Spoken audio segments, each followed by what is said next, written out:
بسم اللہ الرحمن الرحیم۔ یہ لیکچر رؤیت ہلال کے بارے میں ہے۔ رؤیت ہلال ایک متنازع فی مسئلہ ہے، اور اس قسم کے مسائل میں اگر جذباتیت کا مظاہرہ کیا جائے تو بات مزید بگڑتی جاتی ہے۔ فی الحقیقت اس کو جذباتی بنانا بذات خود ایک جذباتیت ہے۔ ہمیں تو اللہ تعالیٰ کی رضا کے لیے حق کا متلاشی ہونا چاہیے، نہ کہ اس مسئلے میں بلکہ کسی بھی مسئلے میں ہار جیت کو پیش نظر رکھ کر ہم کام کریں۔ اس لیے تمام تر نفسانیت سے قطع نظر اس مسئلے کا تحقیقی حل تلاش کرنا اس وقت کی اہم ضرورت ہے، کیونکہ قوم کو اس سلسلے میں اس بارے میں تقسیم کیا جا رہا ہے، اور آج کل کے سوشل میڈیا کے دور میں اور جو میڈیا کا جو مسائل ہے اس میں جو ہے نا کافی حد تک نقصان پہنچتا ہے مذہبی حلقوں کو۔ تو اس ضرورت کے پیش نظر اس مسئلے میں ہر دو فریقوں کے دلائل کا لب لباب دینا مناسب ہے، تاکہ کسی کو یہ محسوس نہ ہو کہ ہم کسی خاص جانب جذباتیت دکھا رہے ہیں، بلکہ سب اس کو پڑھیں، اور اس کو پڑھنے کے بعد قاری کو یہ اختیار ہے کہ وہ جس طرف بھی حق محسوس کر لے اپنا ذہن اس طرف بنا لے۔ ہماری کتاب فہم الفلکیات میں اس کو اس طرح دیا گیا ہے کہ ہر دو فریق جو اس سلسلے میں اپنے جو مطلع نظر ہے وہ اس کے مطابق جو دعویٰ کرتا ہے ان کے دعووں کو دے دیا جائے، اور پھر اس کے بعد دیکھا جائے کہ کس طرف حق زیادہ ہے۔ کوشش کر لے کہ ہم جذباتی نہ ہوں، بلکہ تحقیقی انداز میں ان کے دلائل پر غور کر لیں۔ ایک فریق اس بات کا داعی ہے کہ جیسا کہ اسلاف کا طریقہ رہا ہے، اس میں حسابات کو پس پش ڈال کر چاند کے نظر آنے کی شہادت دینے والے کی عدالت کو سامنے رکھنا چاہیے۔ اگر وہ عادل ہے تو پھر ظاہر مطلب یہ ہے کہ اس کو تسلیم کرنا چاہیے، چاہے وہ عقل کے خلاف ہی کیوں نہ ہو یا خلاف واقعی کیوں نہ ہو۔ ان حضرات کا موقف یہ ہے کہ قاضی شہادت دینے والے کے ہاتھ میں ایک جیفہ کی طرح ہے، پس جو شہادت ہے اسی پر فیصلہ کرنا چاہیے، چاہے وہ خلاف واقع کیوں نہ ہو۔ یہ میں نے خود ان حضرات کے علماء کرام سے سنا ہے، اس وجہ سے اس میں مجھے کوئی اشکال نہیں ہے۔ جیفہ کا لفظ بھی انہی کی طرف سے آیا۔ دوسرے فریق کا موقف یہ ہے کہ ہم جس دور میں رہ رہے ہیں ان کے تقاضوں سے غافل نہیں ہو سکتے، اس لیے چاند کے خلاف واقع شہادت کو اگر تسلیم کیا جائے تو کمزور ایمان والے مسلمانوں، نو مسلم اور اسلام سے متاثر غیر مسلموں کے لیے انتہائی نقصان دہ ثابت ہو سکتا ہے، کیونکہ وہ اسلام کو دین فطرت سمجھ کر اس کی طرف مائل ہوتے ہیں، اور اگر ہم اس قسم کے غیر فطری فیصلے کرنے شروع کر لیں تو اس سے ان کے اعتقاد کو سخت ٹھیس پہنچ سکتی ہے۔ اس لیے یہ حضرات ہر اس کوشش کا خیر مقدم کرتے ہیں جس میں خلاف واقع شہادت کی چھان بین اگر ممکن ہو تو ہو سکے، اور امر واقع کے مطابق فیصلہ کرنا ممکن ہو جائے۔ پہلا فریق اس حدیث شریف کو اس سلسلے میں پیش کرتا ہے کہ ہم امی امت ہیں، نہ حساب جانتے نہ لکھنا، اس لیے وہ اسلام کی سادگی کو قربان نہیں کرنا چاہتے۔ اس بات پر زور دیتے ہیں کہ اس مسئلے کو ایک تہوار نہ بنایا جائے، بلکہ اس کو شریعت کے بنیادی تقاضوں کی روشنی میں دیکھا جائے۔ دوسرے فریق کے دلائل کچھ یوں ہیں، وہ کہتے ہیں اسلام کا دین فطرت ہونا اتنا ہی اہم ہے جتنا کہ اس کا سادہ ہونا، اس لیے اگر دونوں کو یکجا کرنا ممکن ہو تو اس کوشش کو جاری رکھنا چاہیے۔ ایسے امور میں اگر تطبیق ممکن ہو تو بہتر تطبیق بہتر حل کو پیش کرے گی، چونکہ اس میں تطبیق ممکن ہے، اس لیے اسے کترانا سادگی نہیں بلکہ تکلف ہے۔ پہلا فریق بتاتا ہے کہ حدیث شریف میں کہ چاند دیکھ کر روزہ رکھو اور چاند دیکھ کر افطار کرو، اگر کوئی رکاوٹ درمیان میں ہے تو شعبان کے 30 پورے کرو، پس ہمیں صرف شہادت پر ہی انحصار کرنا چاہیے اور کسی حساب وغیرہ کے جھنجھٹ میں پڑنے سے بچنا چاہیے۔ دوسرا فریق یہ بتا دے کہ ہمارے بھی اسی حدیث شریف پر عمل ہے، اور ہم اسی کی تحقیق کے لیے کہ چاند واقعی نظر آیا تھا یا نہیں شہادتوں کا فنی تجزیہ کرتے ہیں، تاکہ دودھ کا دودھ اور پانی کا پانی ہو جائے، اور چاند اگر نظر آ گیا ہو تو اس پر عمل ہو سکے، اور نظر نہ آیا اور کسی کو وہم ہو تو اس سے واقف ہو کر اس کی غلطی کی وجہ سے پوری قوم کو غلطی میں مبتلا نہ کرے۔ نیز قرآن شریف میں چونکہ فرمایا گیا شمس والقمر بحسبان، جس میں فرمایا کہ چاند اور سورج اگلے بندے حساب کے ساتھ چلتے ہیں، اس پر بھی عمل ہو سکے۔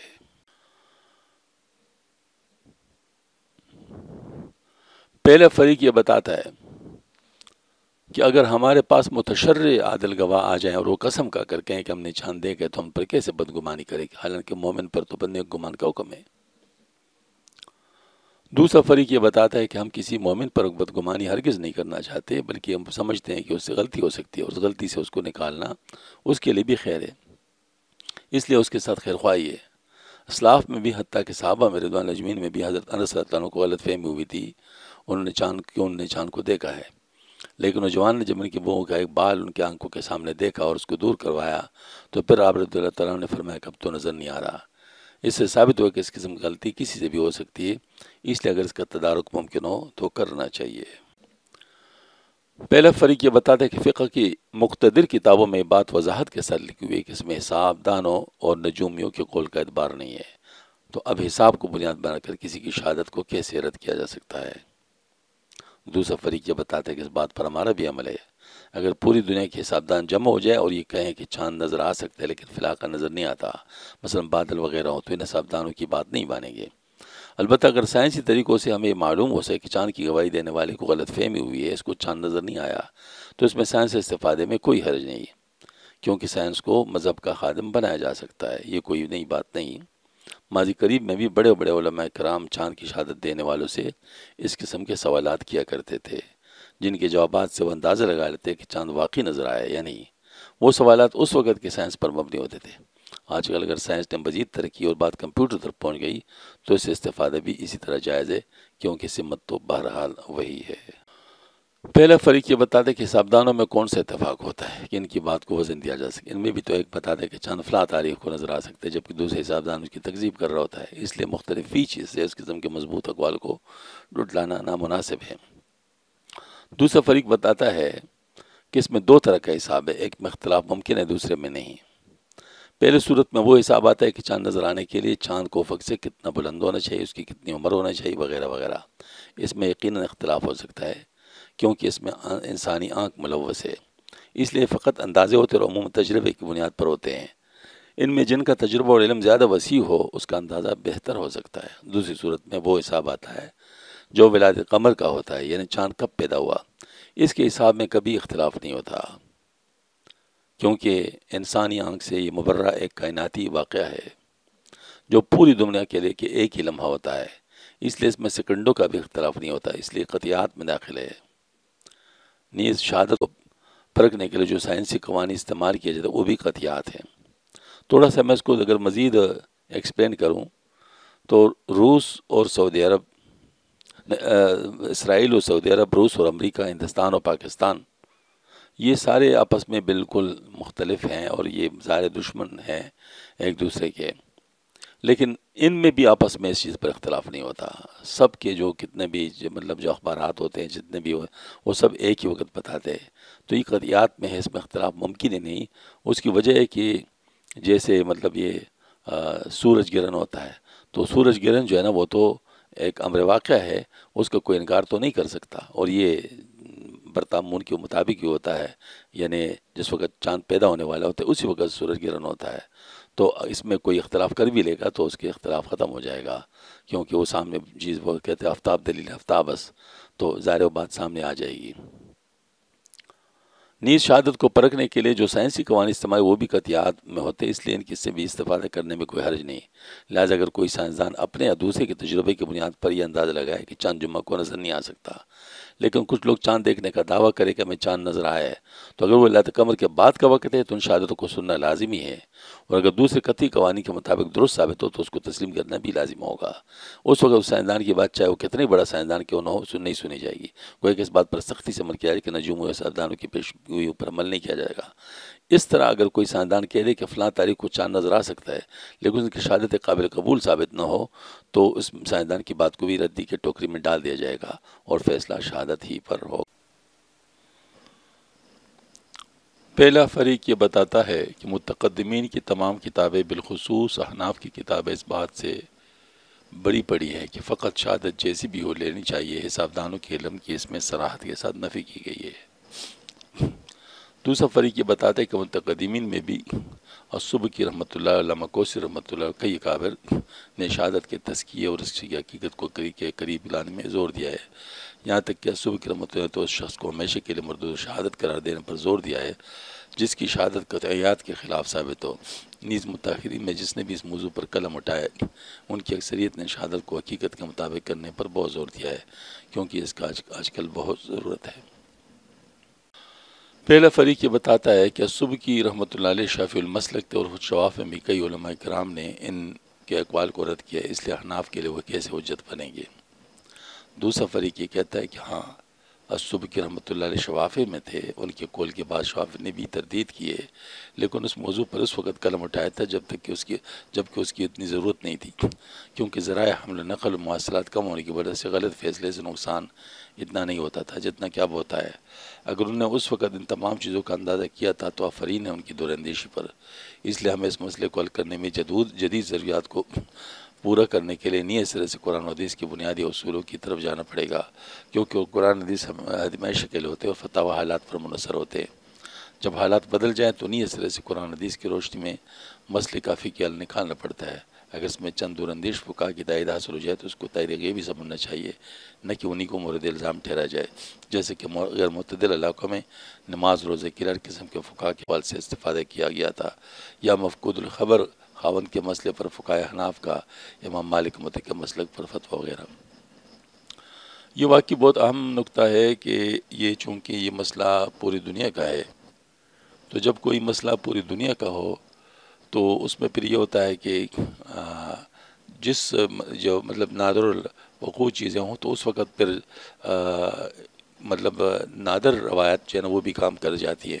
کیونکہ یہاں پر جیسے اس کی ضرورت نہیں تھی اس وقت اتنا زیادہ، کیونکہ ذرائع حمل نقل اتنے زیادہ نہیں تھے، لہٰذا کسی کو اتنا نقصان نہیں ہو سکتا تھا۔ مثال کے طور پر شہادت کو صحیح طور پر پہنچانے کے لیے اب گھوڑوں پہ جاتے تھے تو گھوڑے کتنے دوڑ سکتے تھے، تو ظاہر مطلب ہے کہ اس سے اتنا نقصان نہیں ہو سکتا تھا۔ تو اس وقت صبح کی رحمۃ اللہ علیہ نے اگر اس وقت جو ہے نا مطلب دور اندیشی سے کام لے کر ان تمام چیزوں پر غور کیا تھا تو ہمارے لیے ایک اچھی خبر ہے، اور اس کو اس وجہ سے رد کرنا کہ وہ شافعی المسلک تھے یا اس وقت کے شافعی نے اس کی تردید کی ہے، یہ عجیب بات ہے۔ مطلب ظاہر ہے کہ ہمیں اللہ پاک ایک راستہ مسئلے کو حل کرنے کے لیے سبیل دے رہے ہیں اور ہم اس کی ناشکری کریں۔ بہرحال دلائل کی بنیاد پر اور میرٹ کی بنیاد پر اس کو دیکھنا چاہیے، اگر اس کے اندر وزن ہو تو اس کو ضرور مطلب ظاہر کے استعمال کرنا چاہیے۔ پہلے فریق بتاتا ہے کہ شہادت قطعی طور پر اور متفقہ طور پر حدیث شریف سے ثابت ہے، اور حساب کا حجت ہونا تو مختلف ہی ہے۔ ایک مختلف ہی چیز سے ایک متفقہ چیز کو کیسے رد کیا جا سکتا ہے؟ دوسرا فریق یہ بتاتا ہے کہ شہادت کا معیار ہونا تو متفقہ طور پر ثابت ہے، اس سے کسی کو بھی انکار نہیں، لیکن جو لوگ شہادت دے رہے ہیں ان کی شہادت کا صحیح ہونا تو ظنی ہے، اور اس بات میں کوئی اختلاف محال ہے۔ اس کے مقابلے میں فلکی حسابات کا صحیح ہونا قطعی ہے، بس اگر حسابی طور پر قطعی بات کے مقابلے میں ظنی قول کو لایا جائے گا تو اس ظنی قول کو غلط فہمی پر محمول کیا جائے گا، اسی کو تو درایت کہتے ہیں۔ مثلاً برتامون ابھی نہیں ہوا تو اس سے پہلے اس کو مطلب اس کا نظر آنا ناممکن ہے، تو اس وجہ سے اگر کسی کوئی کہہ دے کہ مجھے چاند نظر آ گیا اور برتامون بھی ابھی نہیں ہوا ہو تو اس کے قول کو کہتے، کیونکہ وہ تو قطعی بات ہے، تو قطعی بات کو تو رد نہیں کیا جا سکتا۔ مجھے سعودی عرب میں ایک پروفیسر صاحب جو کام کر چکے تھے، پھر میری اس سے ملاقات امریکہ میں ہوئی تھی، اس نے مجھے یہی بات بتائی تھی کہ جو سعودی عرب نے ایک دفعہ جو ہے نا چاند نظر آنے کا اعلان کر دیا اور انڈونیشیا میں اس سے اگلے دن سورج گرہن ہو گیا۔ تو اب ظاہر میں کیسے اس کو مانا، کیونکہ سورج گرہن جہاں بھی ہو تو اس بات کا اعلان ہے، یہ بات کا اعلان ہے کہ اسی وقت برتامون ہو رہا ہے، تو ظاہر ہے اس سے اگر ایک دن پہلے میں کیسے سمجھ سکتا ہوں کہ چاند نظر آ گیا۔ فرمایا کہ جس طرح میں یہ بات نہیں مان سکتا ہوں کہ چاند سورج مغرب سے نکلتا ہے، اس طرح میں یہ بات بھی تسلیم نہیں کر سکتا۔ انہی باتوں کو مطلب ظاہر ہے کہ گنجائش دینے کے لیے ہمیں ان تمام چیزوں پر سوچنا پڑے گا، ورنہ ایسے لوگ جو ان چیزوں کو جانتے ہیں یہ ظاہر مطلب ہے کہ ان کا اسلام کے بارے میں بدگمانی پیدا ہونے کا احتمال ہے، لہٰذا ہم لوگ کو اپنے جو طریقہ کار ہے اس کو حقائق پر مبنی بنانا پڑے گا۔ پہلا فریق بتاتا ہے کہ روایت کو حسبی قطعیات کے مقابلے میں لانا سلف سے ثابت نہیں۔ دوسرا فریق بتاتا ہے بالکل ثابت ہے، علامہ بدر الدین عینی رحمۃ اللہ علیہ نے بخاری شریف کی معراج والی حدیث شریف پر فلکیاتی قوانین کے مطابق جرح کی تھی، جس کی تائید علامہ کوثر رحمۃ اللہ علیہ سے منقول ہے۔ بس اگر بخاری شریف کے راوی پر فلکیاتی قوانین کے تحت جرح ہو سکتی ہے تو 15ویں صدی میں کسی چاند کی شہادت دینے والے پر کیوں نہیں ہو سکتی؟ پہلا فریق بتاتا ہے کہ یہ تو حدیث شریف کی تحقیق کا معاملہ ہے، جبکہ روایت دلالہ سے ایک مختلف معاملہ ہے، اس میں تو کہیں بھی فلکیاتی قوانین کو معیار نہیں مانا گیا تھا۔ دوسرا فریق بتاتا ہے کہ روایت دلالہ کا معاملہ کیسے مختلف ہے، جبکہ حدیث شریف کی روایت میں واقعی سننے کا اور چاند کی شہادت میں واقعی دیکھنے کا پتہ کرنا ہوتا ہے، اور دونوں کا تعلق حواس خمسہ سے۔ نمازوں کے اوقات کے لیے بھی پہلے فلکیاتی قوانین سے استفادہ نہیں کیا جاتا تھا، لیکن جب مشاہدات کے ساتھ ان کے محسوبہ اوقات کا مقابلہ کیا تو ان کو اس حد تک قطعی تسلیم کیا گیا کہ باوجود کہ فقہ کتابوں میں صاف لکھا گیا ہے کہ جب تک وقت کے داخل ہونے کی یقین نہ ہو جائے تو نہ تو اس وقت کی اذان دی جا سکتی ہے اور نہ نماز، لیکن اب نقشوں پر نماز بھی پڑھی جاتی ہے اور اذان بھی دی جاتی ہے۔ بس اگر غروبی قمر کے اوقات کا بھی مشاہدہ کے ساتھ مقابلہ کیا جائے اور وہ بھی ایسے ہی صحیح ثابت ہو تو کوئی وجہ نہیں کہ ان کو بھی اس طرح قطعی تسلیم نہیں کیا جائے گا۔ ایسی صورت میں ایسے نقشوں میں جس دن چاند سورج سے پہلے غروب ہو چکا ہوگا تو اس کو بھی امکان سے خارج سمجھ کر اس دن چاند کے نظر آنے کی شہادت کو رد کرنا پڑے گا۔ یہ ایک دلچسپ بات ہے کہ ایک دفعہ میں میراث کا کورس کرانے کے لیے مردان گیا تھا، اور اس وقت مردان کے اکثر مفتیان کرام علماء کرام وہاں موجود تھے، کورس میں شامل تھے۔ تو انہوں نے میرے بارے میں، جو ان کو پتہ تھا کہ روایت دلالہ سے میرا تعلق ہے، تو انہوں نے مجھ سے بار بار اس کے بارے میں پوچھنا شروع کیا۔ تو میں نے کہا کہ ایک دن اس کے لیے خاص کر دو تو میں انشاءاللہ اس پر بیان کر دوں گا۔ تو ایک دن خاص کر دیا، تو اس کے بارے میں سن کر اور علماء کرام بھی ادھر ادھر سے تشریف لائے۔ اور جیسے کہ آپ جانتے ہیں کہ مردان کا علاقہ مطلب ایسے حالات کا مرکز ہے جہاں پر چاند کا جو فیصلہ ہوتا ہے وہ ہمارے ملکی روایت دلالہ کمیٹی کے مطابق نہیں ہوتا۔ تو ایسی صورت میں ظاہر ان حضرات کے جو تابڑ توڑ سوالات تھے وہ بہت زیادہ ہو رہے تھے، تو ان سے میں نے کہا کہ آپ جتنے بھی سوالات کر سکتے ہیں کریں، میں ان تمام سوالات کو نوٹ کروں، بآخر میں آپ کو جو جواب دوں گا ان سارے سوالات کا جواب ہوگا۔ تو وہ حیران ہو رہے تھے کہ یہ سارے سوالات کا جواب ایک کیسے ہوگا۔ تو بہرحال سوالات کر رہے تھے۔ اب جب ان کے سوالات آنے بند ہو گئے تو میں نے کہا اب میری بات سن لیں۔ میں نے ان سے کہا کہ آپ لوگ نمازوں کے اوقات کے جو نقشے ہیں ان پر کیوں عمل کرتے ہیں؟ حالانکہ یہ بھی تو حساب ہے، تو آپ اس پر کیوں عمل کرتے ہیں؟ تو انہوں نے جواب دیا کہ چونکہ اس میں حساب کو مانا گیا ہے، اس لیے مانا گیا ہے کہ ہم نے نمازوں کے اوقات کے نقشوں کو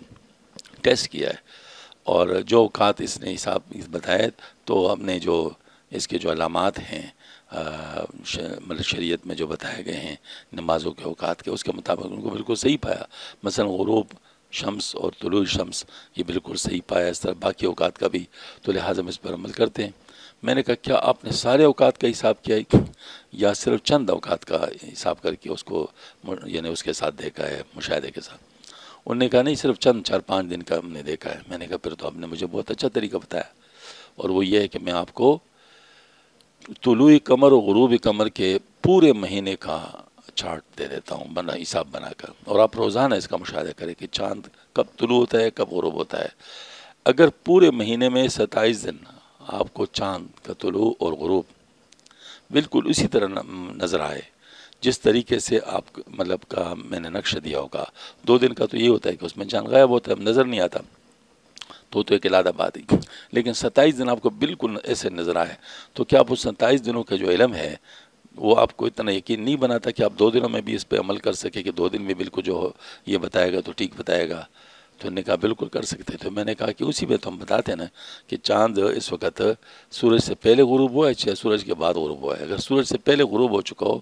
تو اس وقت آپ چاند کیسے نظر آپ کو آئے گا؟ اس وقت اگر کوئی مجھے بتائے کہ چاند نظر آ گیا تو میں اس کے اوپر یقین کر سکتا ہوں۔ اس کے بعد ان کی طرف سے سوال نہیں آیا۔ پہلا فریق بتاتا ہے کہ ہم دوسرے فریق کے بعد پر جب عمل کرتے تو ہمیں اس وقت بڑی کوفت ہوتی ہے جب ہم چاند کو اگلے دن انتہائی بلندی پر کافی بڑا دیکھتے ہیں، اس پر دوسرے تیسرے دن کا گمان لگتا ہے، جس سے ہم کو کافی خلجان ہو جاتی ہے۔ دوسرا فریق یہ بتا دے کہ عوام کی بات الگ ہے، ان کو تو فنی جواب سے مطمئن کیا جا سکتا ہے، لیکن اگر علماء بھی ایسی بات کرے تو بات عجیب لگتی ہے، کیونکہ ان کے لیے وہ حدیث شریف کافی ہونی چاہیے جس کا مفہوم یہ ہے کہ چاند کے چھوٹا بڑا ہونے کی وجہ سے اس کی تاریخ کا تعین نہیں کرنی چاہیے، بلکہ فیصلہ اس کی روایت پر ہو۔ نیز ایسی باتوں کو علامات قیامت میں سے بھی فرمایا گیا ہے۔ فنی جواب اس کا یہ کہ چاند کا مدار بیضوی ہے، اس لیے یہ زمین کے کبھی قریب ہوتا ہے کبھی دور، بس یہ دور ہوتا ہے تو کپلر کے قانون کے مطابق اس کی رفتار سست ہونی چاہیے، اس کے برعکس جب قریب ہوتا ہے تو اس کی رفتار تیز ہونی چاہیے۔ بس جن دنوں میں اس کی رفتار تیز ہوئی جلدی جلدی بڑا اور بلند ہوتا جاتا ہے، بس عقل و نقل دونوں سے ایسی باتیں کرنا معیوب ثابت ہوئی۔ پہلا فریق بتایا کہ تمام باتوں کو ایک طرف رکھ کر ہم ٹیٹ اسلام کے اسلاف کے نقش قدم پر چل کر اس بات سے مستغنی ہو جائیں تو اس میں کیا حرج ہے، کیونکہ کوئی تہوار تو ہے نہیں، عبادت اور عبادت پر اس کا کوئی فرق نہیں پڑے گا۔ دوسرا فریق یہ بتا دے کہ مشکل ہے کہ خلاف واقع پر سب کو جمع نہیں کیا جا سکتا، مطلب یہ کہ مطمئن نہیں کیا جا سکتا، جبکہ امر واقع پر لوگ کو جمع کرنا ممکن ہے، اس لیے اس کے لیے صرف تعلیم کی ضرورت ہے جو کہ آہستہ آہستہ ہو رہی ہے۔ اس وقت ہم سادہ دور سے نہیں گزر رہے ہیں بلکہ ایک فرپتن دور سے گزر رہے ہیں۔ ہماری ہر بات نوٹ کی جاتی ہے، پریس میں ہر بات چلی جاتی ہے جس سے سارے لوگ پریشان ہو جاتے ہیں۔ دوسری طرف یہود اور نود سازش کے طور پر جھوٹی شہادت تیار کر سکتے ہیں جن کے لیے پیسے استعمال میں لانا کوئی انوری بات نہیں ہے۔ اگر چند لوگ خرید کر مسلمانوں کے اندر انتشار ڈالنے میں کامیاب ہو سکتے ہیں تو اسے وہ کیوں چوکیں گے؟ اس لیے ضرورت اس بات کے اپنے حالات کو ہم سمجھیں اور اس سلسلے میں شریعت کی جو گنجائش ہو وہ اس کو استعمال کر لے، اسی میں خیر ہے انشاءاللہ۔ پہلا فریق یہ بتاتا ہے کہ ہم اس بات کے لیے کوئی گنجائش نہیں پاتے، اس لیے اس کو ہر حالت میں ختم ہونا چاہیے۔ دوسرا فریق یہ بتاتا ہے کہ قاضی کا صدر ہونا سب سے بڑی گنجائش ہے اور جم غفیر اس کی دلیل ہے جو کہ قاضی صاحب کے ثوابدید پر ہے، ورنہ اگر فقط شہادت کی بات ہو تو صرف ایک یا دو گواہ بھی کافی ہونے چاہیے تھے۔ یہ سب امکان کذب یا امکان خطا کو دور کرنے کے طریقے ہے،